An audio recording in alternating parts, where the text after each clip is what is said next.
Ever since those little yellow creatures burst onto the screen in Despicable Me, I've had a fondness for the Minions. With their chaotic energy and emphasis on physical comedy, I find these characters to be immensely appealing. This includes their 2 previous spin-off movies, and now they've gotten a 3rd one titled Minions and Monsters. With them hanging out in classic Hollywood, I was definitely curious what antics they would get into here.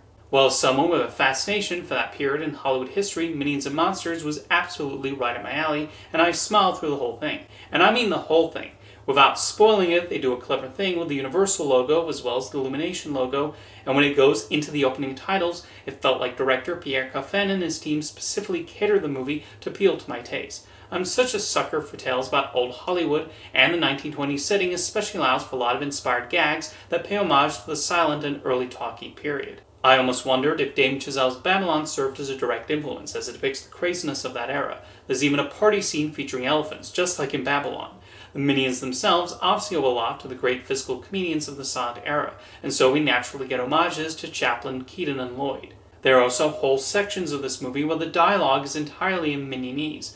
Admittedly, I've watched enough of their antics that I feel I've become fluent in their language, although it's basically evolved into a combination of French, Italian, Spanish, and even a little bit of Japanese. But Coffin and co-writer Brian Lynch are not just throwing in random words, as they do fit what they're saying, and there's also a plot point where Minionese even plays a pivotal role. It really shows how much they have developed as characters beyond just there to amuse us with their slapstick and love of bananas. Meanwhile, in this day and age where AI has become such an issue with people wanting to use it to replace artists, Minions and Monsters flat out rejects it, especially with the way the Minion James develops a love for art and telling stories with his own imagination. There's a genuine interest here in teaching the audience about how these movies were made in the classic days.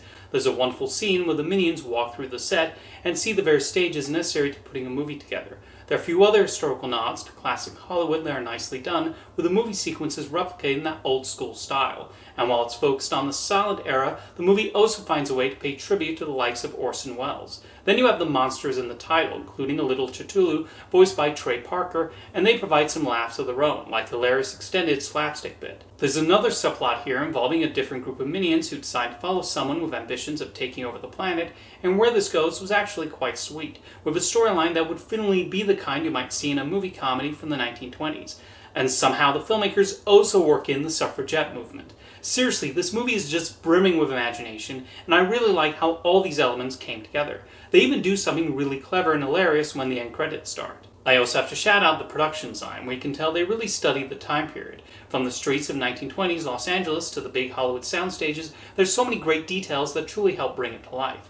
Like I mentioned at the start, I've long admired the Minions, and I think this film especially highlights what makes them so endearing. They really are the closest thing nowadays to the classic sorts of cartoon characters where anything goes, and Coffin and the animators continue to find all sorts of physical comedy bits to do with them. Additionally, they do try to give them individual traits that stand out. For instance, one of the Minions introduced here is hard of hearing and uses sign language. The Minions are in the grand tradition of Chaplin, Keaton, and Jacques Tati, where they stumble onto something and try to get out of it using what's available to them in a scene, and largely through their physicality. You can plot them into any scenario, and more often than not, something funny will come out of it, and it's great to see them also have their own little adventures out of Gru's shadow. I feel if Pierre Coffin and the rest of the folks at Illumination are up for it, Minions and Monsters really opens up the door to place them in any location and historical setting, whether as a short or another feature film. I think these really are timeless characters, and I enjoy seeing whatever chaotic and bonkers antics they get into, but the setting and other elements definitely make this my favorite film in the Despicable Me-verse, and if it makes the younger audience interested in classic silent cinema, then all the better for it.